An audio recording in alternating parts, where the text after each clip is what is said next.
साथियों, स्वागत है आपका हमारे यूट्यूब चैनल में और हम देख रहे हैं हिंदी नटसट अध्ययन में एक साहित्य की डायरी में आज हम देखेंगे एक कलाकार की व्यक्तिगत ईमानदारी दो। कल हमने कलाकार की व्यक्तिगत ईमानदारी एक और कटुयान और काव्य सत्य यह दो हमने कल देखे थे। और आज हम यह देखेंगे कि कलाकार की व्यक्तिगत ईमानदारी दो इसमें क्या लेखक कहते हैं, यह हम कहेंगे। बात चल रही थी आलोचना और काव्य पर, यानी इसमें कौन सी बात है, तो इसमें बात चल रही थी आलोचना और काव्य पर। यशराज न जाने किस बात पर चीख कर टेबल पर घुसे मारने लगा और बोला, हाँ, आलोचना में फ्रॉड होता है किंतु काव्य में भी होता है। यानी वह कहता है कि आलोचना में फ्रॉड होता है, यानी गलत होता है, झूठ होता है, तो उसी प्रकार काव्य में भी होता है।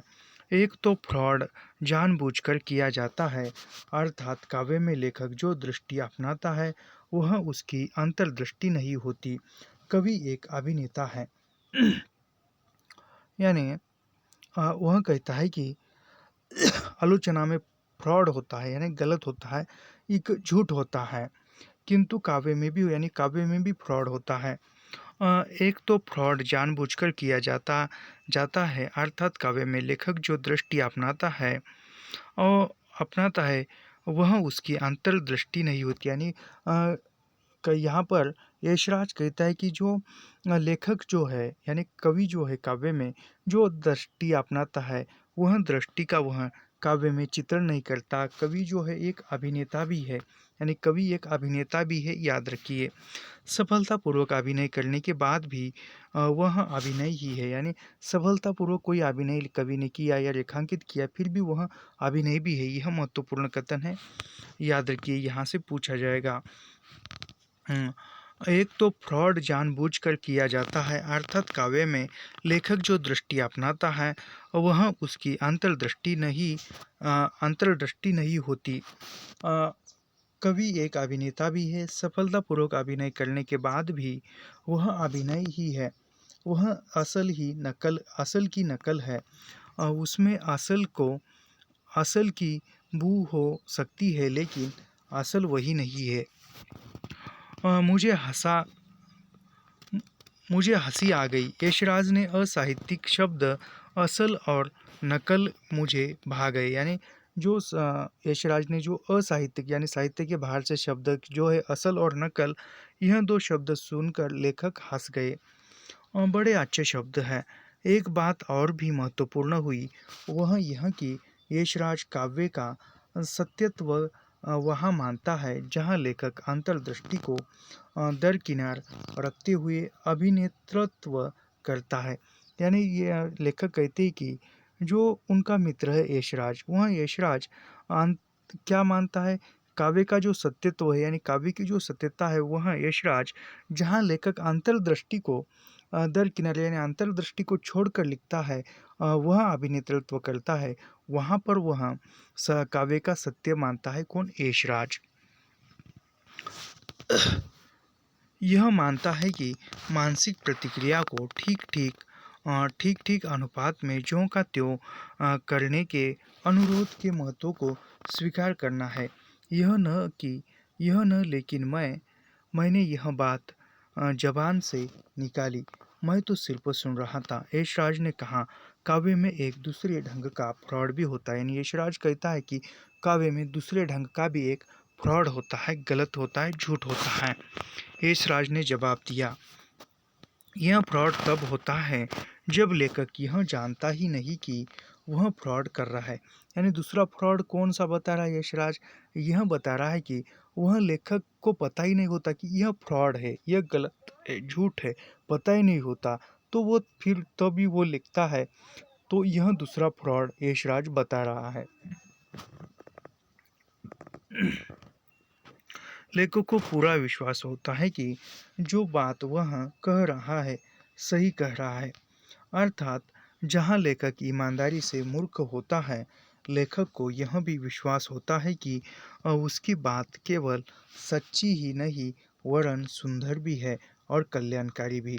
यानी यह कहता है कि लेखक को ऐसा लगता है कि यशराज जो भी बात कर रहा है वह सही कह रहा है। लेखक को यह भी विश्वास होता है कि उसकी बात केवल सच्ची नहीं, यानी जो बात वह लिख रहा है काव्य के माध्यम से, वह केवल सच्ची बात नहीं है, सत्यता नहीं है, सुंदर भी और कल्याणकारी भी है। लेखक पूर्ण निष्ठा के साथ बात कर रहा है, फिर भी उसकी निष्ठा फ्रॉड को जन्म देती है या जन्म दे सकती है। यानी लेखक पूरी निष्ठा के साथ, पूरे सत्यता के साथ, पूरे तन्मयता के साथ अपनी बात रख रहा है, फिर भी काव्य में फ्रॉड, गलत, झूठ दिखाई देता है। मतलब यह कि लेखक की निष्ठा और आत्मविश्वास कोई ऐसी शक्ति नहीं है जो उसके साहित्य को फ्रॉड बन जाने से बचाए।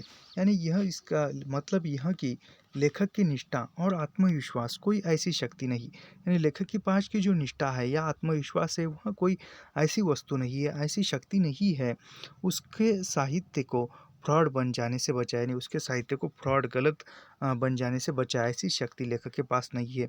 दूसरे शब्दों में लेखक लेखक संपूर्ण निष्ठा और आत्मविश्वास के साथ भी बड़ा ही संतुलित फ्रॉड कर सकता है।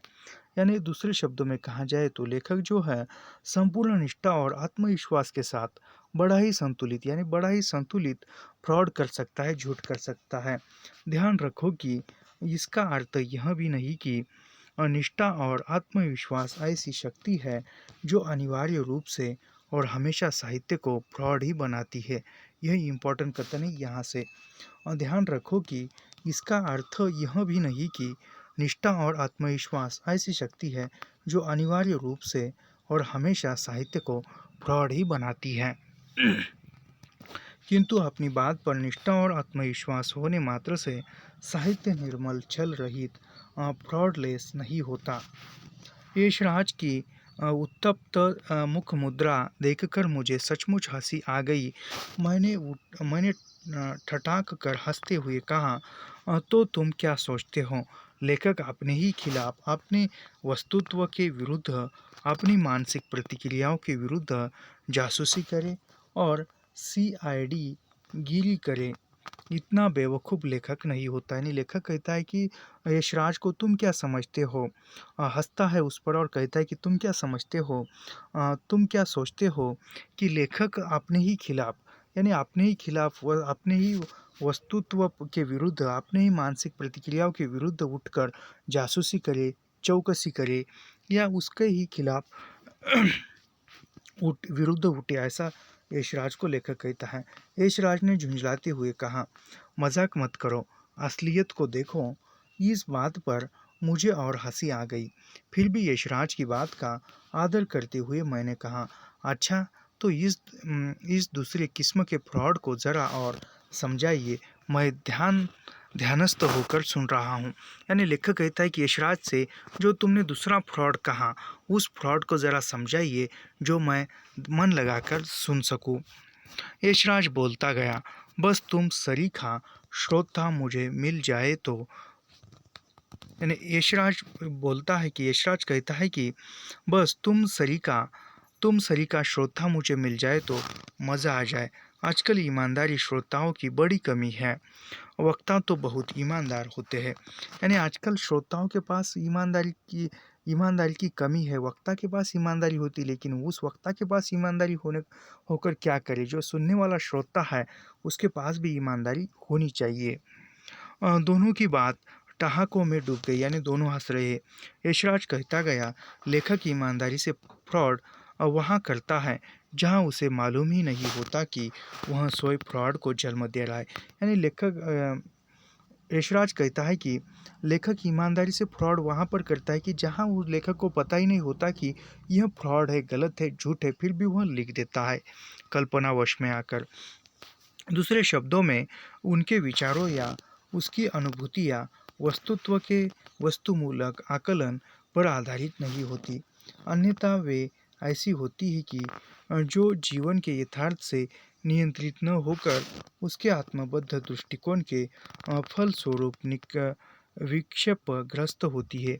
ऐसी स्थिति में लेखक की भावना का ज्ञानात्मक आधार ही गलत होता है। इस ज्ञानात्मक आधार की विकृति के फलस्वरूप उसकी भावना भी विकारग्रस्त होती है। दूसरे शब्दों में लेखक जब केवल सब्जेक्टिव होता है, यानी दूसरे शब्दों में कहा जाए तो लेखक जब केवल सब्जेक्टिव बात करता है, सब्जेक्टिव होता है, भले ही वह ऑब्जेक्टिव का आभास निर्माण करता रहे, अर्थात जब वह अपनी तथाकथित अंतर्दृष्टि को वस्तु तत्वों पर अ, थोपता है या अपनी तथाकथित अनुभूति के रंगीन चश्मे में वस्तु तत्वों को देखता है, तब उसके साहित्य में निसंदेह फ्रॉड उत्पन्न होता है। यह मैंने ऐशराज की लगाम थाम ली, यानी बोलना बंद कर दिया। मैंने कहा, मिस्टर, जब हम काव्य के वस्तु तत्व की बात करते हैं, तब हम उस भाव समुदाय की बात कर रहे हैं जो कि कवि की वाणी द्वारा व्यक्त होती है। यशराज उत्तेजित हो उठा। उसने आवेश से कहा, मैं काव्य के वस्तु तत्व, यानी यशराज कहता है कि मैं काव्य के वस्तु तत्व के बारे में तुम्हारी परिभाषा मानने के लिए तैयार नहीं हूँ। काव्य में एक मानसिक प्रतिक्रिया या प्रतिक्रियाओं की श्रृंखला व्यक्त होती है, यानी यह काव्य में यहाँ से काव्य में एक मानसिक प्रतिक्रिया या प्रतिक्रियाओं की श्रृंखला व्यक्त होती है। वस्तु तत्व यह मानसिक प्रतिक्रिया नहीं है जिसके प्रति और जिसके बारे में यह प्रतिक्रिया हुई है, अर्थात मैं भावों के अवलंबन की बात कर रहा हूँ। समझ गए हजरत? मैंने खींचकर कहा, भावों के अवलंबन की बात करो। अवलंबन के वस्तु तत्वों में तो भाव और उसका अवलंबन दोनों आएंगे। हाँ, आगे चलो। यशराज ने कहा, मैं तो अपने शब्दों में बात करूँगा। मैंने बीच ही में टोक कर जवाब दिया, जिसका संबंध उसकी बात से कुछ भी नहीं था। मैंने कहा, क्या तुम यह मानते हो कि वैसा फ्रॉड बहुत सुंदर भी हो सकता है, बहुत मनमोहक और बहुत आकर्षक? यशराज ने एकदम कहा, यही तो उसकी खराबी है। चूंकि वह मनमोहक और आकर्षक होता है, इसलिए वह पाठकों को अधिक प्रभावित करता है। यानी आकर्षित है, मनमोहक है, तभी वह पाठकों को आकर्षित करता है। किंतु इससे केवल इतना ही सिद्ध होता है कि फ्रॉड भी एक कला है, एक ललित कला है। ये इम्पोर्टेंट कथन है, याद रखिए। कहाँ से? यही तो उसकी खबरदारी है, यानी यही तो फ्रॉड की खबरदारी है। चूँकि वह शब्द जो है फ्रॉड के बारे में कहा, चूँकि वह मनमोहक और आकर्षक होता है, इसलिए वह पाठकों को अधिक प्रभावित करता है। किंतु इससे केवल इतना ही सिद्ध होता है कि फ्रॉड एक कला है, यानी फ्रॉड एक कला है, एक ललित कला, यानी फ्रॉड एक कला है, एक ललित कला है।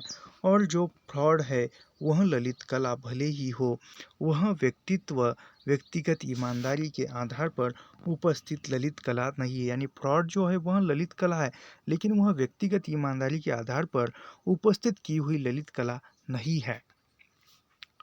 मैंने सन्नस्त होकर कहा, आखिर तुम कहना क्या चाहते हो? उसने जवाब दिया, यानी लेखक ने यशराज से कहा कि आखिर तुम कहना क्या चाहते हो? फिर लेखक का मित्र यशराज जवाब देता है कि भावना का ज्ञानात्मक आधार जब तक वस्तुतः शुद्ध है, तभी तक वह भावना फ्रॉड नहीं है। यानी भावना का ज्ञानात्मक आधार जब तक भावना का ज्ञानात्मक आधार जब तक शुद्ध है, तब तक वह फ्रॉड नहीं है। किंतु ज्ञान का भी निरंतर प्रसार और विकास होता है, यानी ज्ञान का जो है हमेशा निरंतर प्रसार होता है और विकास होता है। क्योंकि ज्ञान के क्षेत्र में ही भावना विचरण करती है, यानी ज्ञान के क्षेत्र में ही भावना का विचरण होता है। इसलिए ज्ञान को अधिक मार्मिक, यथार्थमूलक और विकसित करने का जो संघर्ष है, वह वस्तुतः कलाकार का सच्चा संघर्ष है। यहाँ पर कलाकार का सच्चा संघर्ष कौन सा है, तो यह बात याद रखिए यहाँ से, चूँकि ज्ञान के क्षेत्र में ही भावना का विचरण करती है, यानी ज्ञान जो है, ज्ञान के क्षेत्र में ही भावना का विकास होता है, भावना विचरण करती है। इसलिए ज्ञान को अधिक मार्मिक, यानी ज्ञान को अधिक मार्मिक, यथार्थमूलक और विकसित करने का जो संघर्ष, यानी ज्ञान को अधिक यथार्थमूलक विकसित करने का जो संघर्ष है वही कलाकार का सच्चा संघर्ष है। याद रखिए, यदि कवि या कलाकार यह संघर्ष त्याग देता है तो वह सचमुच ईमानदार नहीं है। सच तो यह है कि व्यक्तिगत ईमानदारी के भीतर ही एक बहुत बड़ा संघर्ष होता है, यानी व्यक्तिगत ईमानदारी के अंतर्गत ही एक बहुत बड़ा संघर्ष होता है। दूसरे शब्दों में कला के क्षेत्र में व्यक्तिगत ईमानदारी स्वयं सिद्ध नहीं वरन प्रत्येक प्रयत्न साध्य होती है।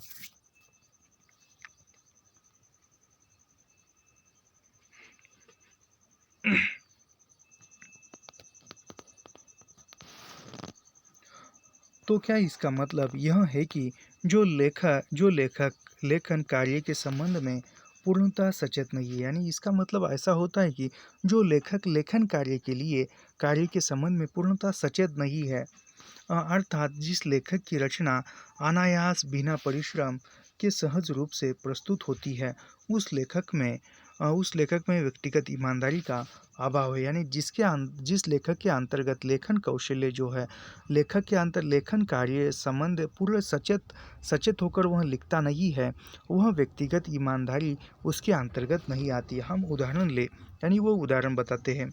शैले का काव्य भावनाओं का अनायास दूर कहाँ गया है, यानी जो शैले का जो काव्य है वह भावनाओं का अनायास दूर कहाँ गया है, क्योंकि वह काव्य प्रयत्न साध्य नहीं था और वरन एक विशेष अर्थ में अनायास था, इसलिए तुम्हारे अनुसार उसमें व्यक्तिगत ईमानदारी का अभाव रहा है। यशराज इस जगह आकर कुछ संकोच में पड़ गया और वह देर तक मेरी बातों का जवाब दे न सका। व्यक्तिगत ईमानदारी के संबंध में उसने आगे जो स्पष्टीकरण दिया वह बड़ा मज़ेदार है। यानी यशराज ने व्यक्तिगत ईमानदारी के बारे में जो कहा वह मज़ेदार है। वह क्या कहता है ये यहाँ पर देखते हैं। तुमने एक बड़ी अच्छी कठिनाई उपस्थित कर दी, लेकिन हाँ, उसका भी हल है। शैली की बहुत सी ऐसी कविताएं हैं जिसका ज्ञानात्मक आधार उस युग विशेष की परिस्थिति के घेरे के भीतर पहले के कवियों के ज्ञानात्मक आधार से अधिक विकसित था। शैली की रोमांटिक दृष्टि क्लासिकल पुराणपंथी कवियों की रूढ़िवादी दृष्टि की तुलना में कहीं अधिक पारदर्शी थी। साथ ही युग की उत्थानशील व्यक्तियों के शैली को जो उत्कृष्ट मानवतावादी स्वप्न देकर रखा था, उस स्वप्न से वह कवि प्रेरित था। व्यक्ति की आत्मगरिमा तथा व्यक्ति के भीतर की उत्थानशील स्निग्ध आध्यात्मिक संभावनाएं शैली के काव्य में प्रकट होती है। शैली के काव्य में जो कुहरीलता है वह उसके युग की उड़ती हुई शक्तियों के विचार सामर्थ्य की सीमा घोषित करती है। तो साथ ही वह यह भी सूचित करती है कि उन उड़ती हुई शक्तियों में भावना तत्व अधिक था, विचार तत्व अपेक्षित दृष्टि से कम।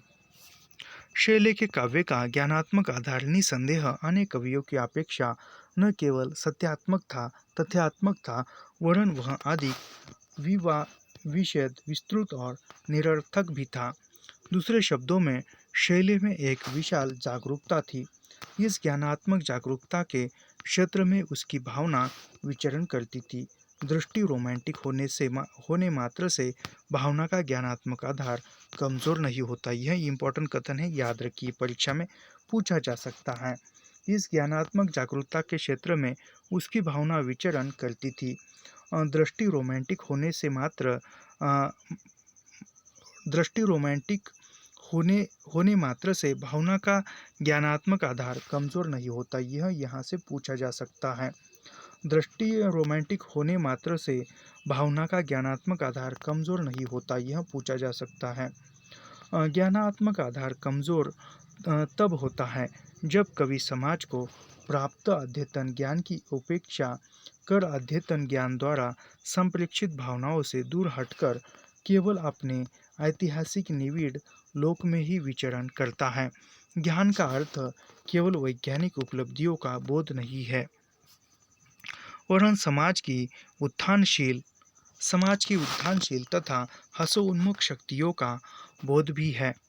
शैले के काव्य का सौंदर्य उस मनोभूमिका से उत्पन्न हुआ, यानी शैली के काव्य की जो सौंदर्य था वह मनोभूमिका से उत्पन्न हुआ है, जो अपने युग में विकास समान उत्थानशील प्रवृत्तियों से परिपक्व हुई है। शैले को ज्ञान ने स्वप्न दिया, यानी शैले को ज्ञान ने स्वप्न दिया, स्वप्न ने भावना दी, उसका समस्त साहित्य इस मनोभूमि से अनुरंजित है। यह इम्पोर्टेंट कथन है। शैले को ज्ञान, यानी कौन कह रहा है, यह जो है यह लेखक का मित्र कह रहा है। शैले को ज्ञान ने स्वप्न दिया, स्वप्न ने भावना दी, उसका समस्त साहित्य उस मनोभाव से अनुरंजित है। शैले के काव्य की कुहरीलता के कारण के संबंध में पहले ही कह चुका हूँ। वास्तविकता यह है कि तुलनात्मक दृष्टि से शैले बहुत ही जागरूक कवि था। वह अपने ज़माने की उत्थानशील मानवतावादी शक्तियों से आध्यात्मिक संबंध अनुभव करता था। कला के क्षेत्र में भी वह इतना अधिक जागरूक था कि वह अपने युग के मनोहर स्पंदनों को अपने काव्य में सपनों के माध्यम से व्यक्त कर सका। किंतु हम अन्य रोमांटिक लेखकों और कवियों को ले, उनमें से कईयों में हमें छद्म मनोवैज्ञानिकता दिखाई देती है। छद्म मनोवैज्ञानिकता का भी एक बहुत बड़ा व्यापार होता है। हिंदी के रोमांटिक कवि, अभी यहाँ पर इम्पोर्टेंट कथन है, परीक्षा में पूछा जा सकता है।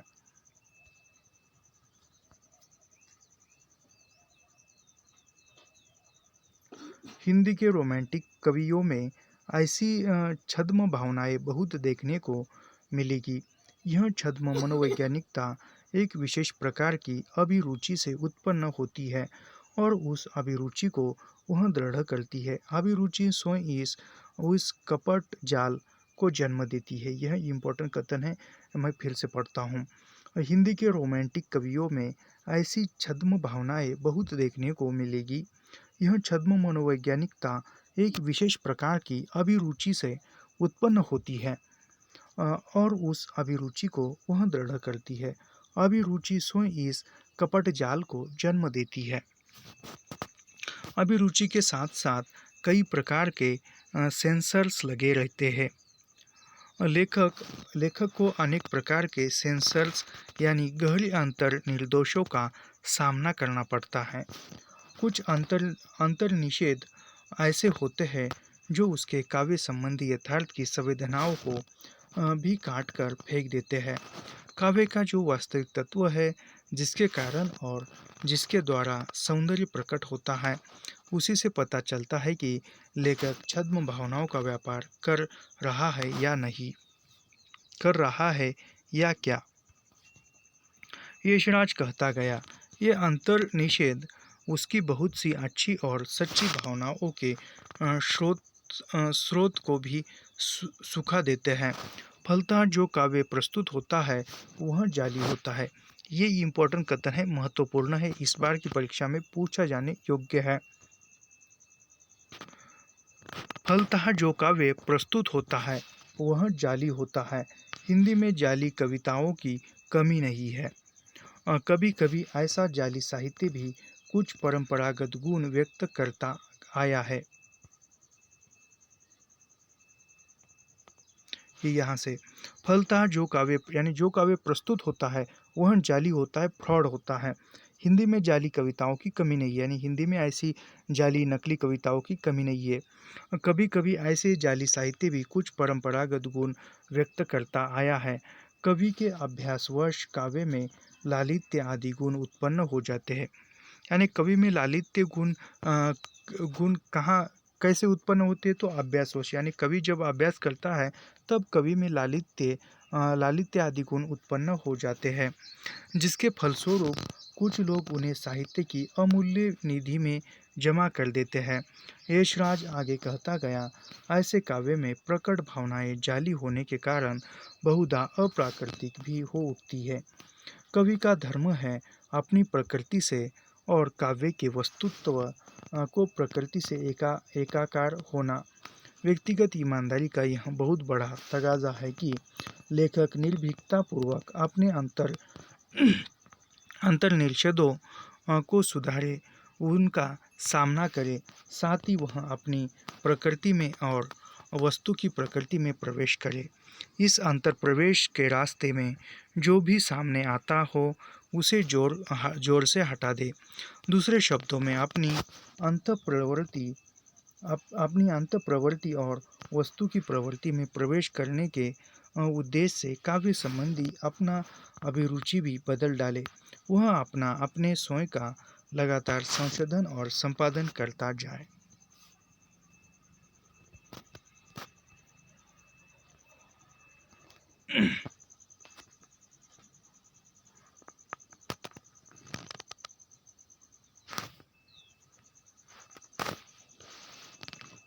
मैं एकदम बोल पड़ा। ओ ओ हियर आई सी, यहाँ मैं तुमसे सहमत हूँ। यशराज आगे कहता गया, जो लेखक अपने हृदय को तुम्हारे शब्दों में निरंतर संशोधित और संपादित नहीं करता है, उसका विकास रुक जाता है। यानी जो लेखक जो है वह जो लेखक अपने हृदय को जो लेखक अपने हृदय को शब्दों को निरंतर संशोधित नहीं करता, निरंतर संपादित नहीं करता, वह उस कवि का, उस लेखक का विकास रुक जाता है।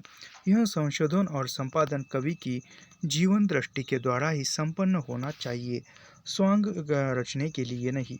यानी जो वह जीवन दृष्टि से वह संपादन होना चाहिए, शब्दों का निरंतर होना चाहिए, हृदय का संशोधन संपादन। यह एक स्वांग नहीं, यानी एक नाटक नहीं होना चाहिए, यह सच में होना चाहिए। यशराज बहुत ज़्यादा बोल गया था।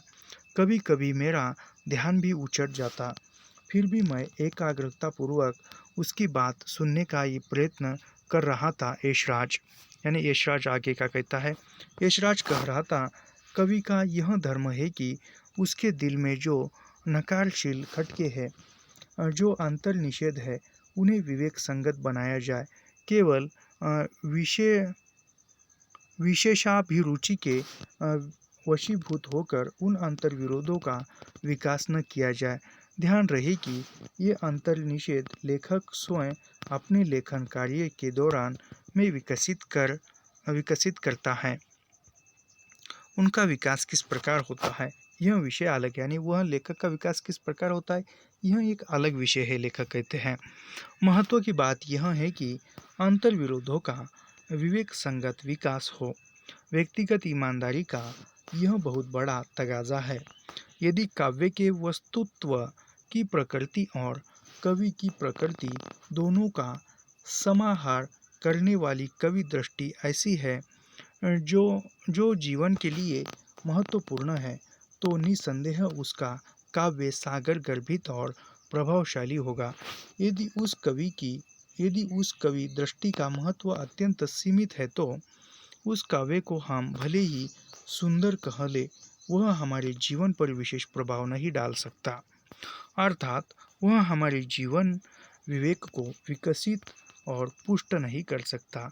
ध्यान रखिए कि कवि दृष्टि को मैं जीवन दृष्टि के रूप में ही ले रहा हूँ, यानी वह लेखक कहती कि कवि की दृष्टि को जीवन दृष्टि यानी समाज दृष्टि के रूप में ही लेखक बता रहा है। यहाँ यशराज की सांस खत्म हो गई। यशराज की विवेचन बुद्धि ने निसंदेह मुझे बहुत प्रभावित किया। मेरे मन में विचारों का ताता सा शुरू हो गया। यशराज को चुप देख मैंने भी अपना कुछ जोड़ना चाहा। मैंने कहा, यानी लेखक कह रहे यहाँ पर, यशराज सुनो, अब मैं भी कुछ कहना चाहता हूँ, ध्यान से सुनो। भले ही काव्य रचना हाथ में कलम लेकर टेबल पर की जाती रही हो, यानी भले ही लेखक कहते कि यशराज सुनो, भले ही काव्य रचना हाथ में कलम लेकर कुर्सी पर बैठकर टेबल पर कागज रखकर उस पर लिखी जाती हो, किंतु रचना की सच्ची मनोभूमिका काव्य रचना के क्षणों के बाहर निरंतर तैयार होती रहती है। यदि इस मनोभूमि की तैयारी के दौरान कभी सचमुच ईमानदारी है, ईमानदार है, यानी वह अपनी जीवन दृष्टि व्यापक और गहरी रखने का प्रयत्न करता है, तो उस काव्य रचना से संबंधित वह मनोभूमिका भी अधिक विशद और यथार्थ होती जाएगी। ऐसा मेरा ख्याल है। इसलिए मैं यह कहता हूँ कि काव्य रचना एक परिणाम है काव्य रचना एक परिणाम है किसी पूर्ववत प्रदीर्घ मन प्रक्रिया का, यानी काव्य रचना एक पूर्वग्रत प्रदीर्घ मन प्रक्रिया का परिणाम है। यानी जो मन में एक पूर्ववत जो कल्पना चलती है, प्रदीर्घ पूर्ववत कल्पना चलती है, विचार चलते हैं, उसका ही परिणाम काव्य है, लेखक बता रहे हैं। अलग अलग अलग समस्याओं में बनती गई और अपने तत्व एकत्रित करती गई। काव्य रचना में जो अनायास उत्पन्न होती है, वह केवल भाषा और छंद के अभ्यास के फलस्वरूप ही उत्पन्न नहीं होती, वरन काव्य रचना की पूर्ववत मनोभूमिका की समृद्धि के फलस्वरूप उत्पन्न होती है। इसलिए व्यक्तिगत ईमानदारी का संबंध काव्य संबंधी मनोभूमिका से अधिक है। यानी काव्य संबंधित मनोभूमिका से अधिक व्यक्तिगत ईमानदारी का संबंध है। यदि यह मनोभूमिका आत्मपरक और वस्तुपरक अर्थात उन दोनों से संबंधित जीवन परक दृष्टि से तैयार की गई है, तो उस कवि का क्या कहना, वह निसंदेह समृद्ध करती है। इस सतह पर मुख्य प्रश्न दृष्टि का है। मानवता के कवि की दृष्टि, यानी मानवता के कवि की दृष्टि जो है, कितना बाकी है बस देखते हैं, बस हो जाता आज यह।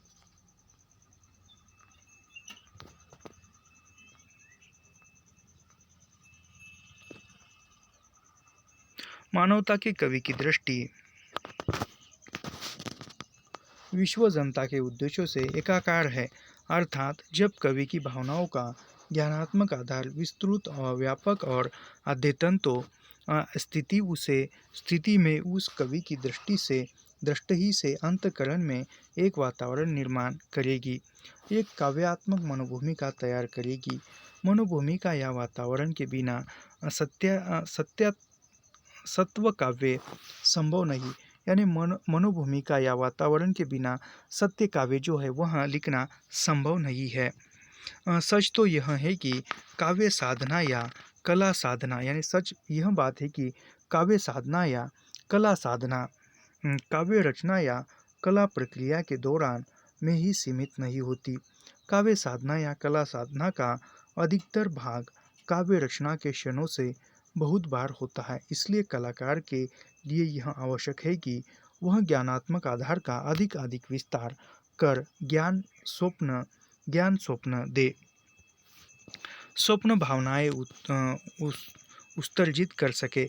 मानसिक प्रतिक्रिया का संपादन संशोधन यदि उस स्वप्न द्वारा प्रस्तुत होता है, तो निसंदेह वह कल्याणकारी है। उस ज्ञानात्मक आधार पर ही मन अपने को संपादित और संशोधित करता रहेगा। कवि के अनुभूतिमय जीवन काल में ही यह संशोधन संपादन चलता रहेगा। किंतु जब काव्य रचना एक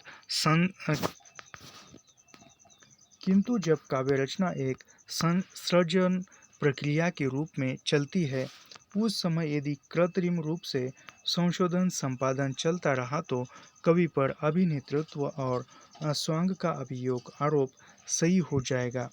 किंतु यदि ज्ञानात्मक आधार पर विकसित जीवन स्वप्न ही स्वयं मानसिक प्रतिक्रिया का संशोधन संपादन करता रहे, तो निसंदेह वह काव्य रचना के एक अत्यंत स्वाभाविक अंग के रूप में ही प्रस्तुत होगा। यशराज ने कहा, अभी यशराज कहता है तो व्यक्तिगत ईमानदारी काहे में है। यानी यशराज कहता है कि तो व्यक्तिगत ईमानदारी कहाँ पर है भाई साहब। ज्ञानात्मक आधार को विस्तृत से विस्तृत करने, यानी व्यक्तिगत ईमानदारी कहाँ पर है, तो ज्ञानात्मक आधार को विस्तृत से विस्तृत, यानी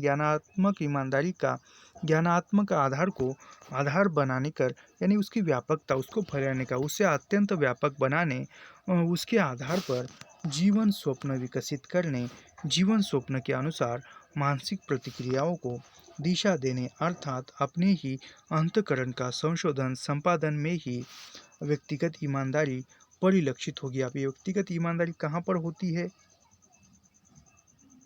यानी यशराज कहता है कि व्यक्तिगत ईमानदारी काहे में है, यानी व्यक्तिगत ईमानदारी कहाँ पर है?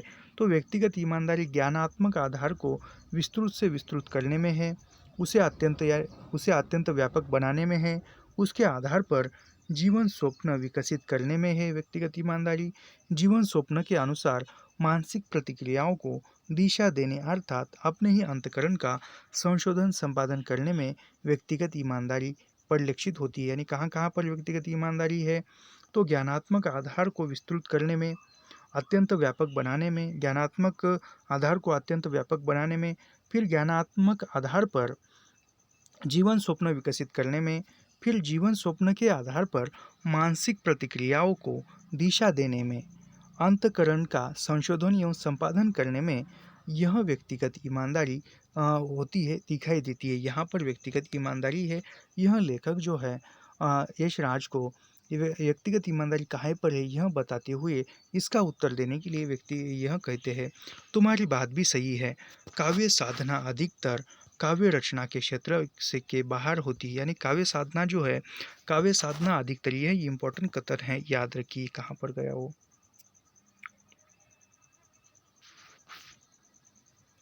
काव्य साधना अधिकतर काव्य रचना के क्षेत्र के बाहर होती है। हाँ, यह बात सही है। यह इम्पोर्टेंट कथन है काव्य साधना अधिकतर काव्य रचना के क्षेत्र के बाहर होती है। यह कथन जो है यह यशराज का कथन है, लेखक से पूछता है वहाँ। याद रखिए, यह काव्य साधना अधिकतर काव्य रचना के क्षेत्र के बाहर होती है, इम्पोर्टेंट कथन है। वह मुझे देखकर मुस्कुराया। उसके स्मित में एक अजीब ही तृप्ति थी। जी हाँ, वह बेरोजगार है। यानी वह यशराज जो है बेरोजगार है, गरीब है, ठुकराया हुआ भी है, समाज में उसकी कोई इज्जत नहीं है, लेकिन वह निष्प्रह भी है। क्या वह सुकरात नहीं है? मेरी माँ ने मुझे बताया था कि भगवान भिखारियों का वेश लेकर अपाहिजों के रूप में भटकते हैं। यानी लेखक की माँ ने कहा था, यह भी इम्पोर्टेंट कथन है, याद रखिए। लेखक के माँ ने कहा था कि मेरी माँ ने मुझे बताया था कि भगवान भिखारियों का वेश लेकर, यानी भगवान जो है, ईश्वर जो है, भिखारियों का वेश लेकर, पोशाक धारण करके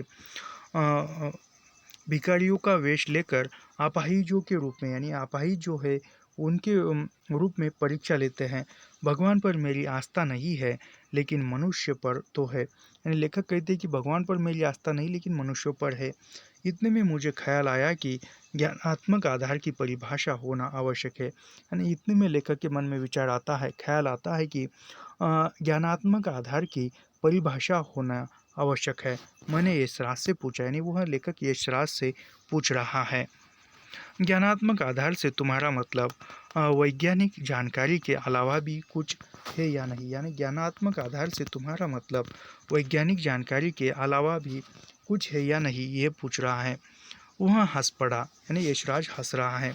उसने कहा, जीवन जगत का बोध है, उसका व्यापक होना, पुष्ट होना, विश्व में ज्ञात का जो आज विकास स्तर है उसको आत्मसात करना और उससे आगे आगे बढ़ना आवश्यक है। भावना उसी क्षेत्र में सक्रिय होती है जो क्षेत्र वस्तुतः ज्ञान शक्ति द्वारा ग्रहित हो। यानी भावना कहाँ पर सक्रिय होती है? भावना उसी क्षेत्र में सक्रिय होती है जो क्षेत्र वस्तुतः ज्ञान शक्ति द्वारा ग्रहित हो। यानी जो क्षेत्र ज्ञान शक्ति द्वारा ग्रहित है वहीं पर भावना सक्रिय होती है। बोध यानी ज्ञान के क्षेत्र के भीतर ही भावना की पहुंच है। यानी बोध यानी क्या है? बोध यानी ज्ञान के क्षेत्र में, यानी बोध यानी ज्ञान के क्षेत्र में भावना की पहुंच, ज्ञान के क्षेत्र में भावना की पहुंच होना ही बोध होता है, उसके बाहर नहीं। इसलिए यह आवश्यक है कि हमारे जीवन का ज्ञानात्मक आधार व्यापक और विकसित हो।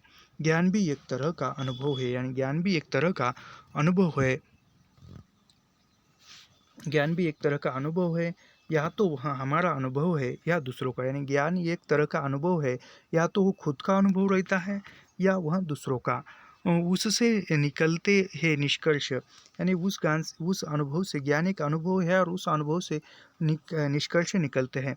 उससे होता है जीवन विवेक का विकास। फिर उस निष्कर्ष से जीवन विवेक का विकास होता है। यह विवेक विवेक ही एक स्वप्न होता है। यह स्वप्न परिमावश्यक है। वह जीवन स्वप्न है, वह आध्यात्मिक है, यौनिक भी है। मैंने पूछा यौनिक का क्या अर्थ है, यानी वह लेखक यशराज से पूछता है कि यौनिक का अर्थ क्या होता है। फिर उसने कहा, यानी यशराज ने कहा, हम अपूर्व शब्दावली में बात करते हैं, लेकिन यानी यशराज कहता है कि हम जो है अपूर्ण शब्दावली में बात करते हैं, लेकिन जीवन के जिस क्षेत्र की हम बात करें उसकी शब्दावली आना चाहिए। यानी जीवन के जिस क्षेत्र के बारे में हम बात कर रहे हैं उसकी शब्दावली जो है हमें आनी चाहिए। क्या लेखक के लिए परम आवश्यक नहीं है, यानी लेखक के लिए क्या परम आवश्यक नहीं है जिस क्षेत्र की बात कर रहे हैं वो उस क्षेत्र के शब्द हमें मालूम हो।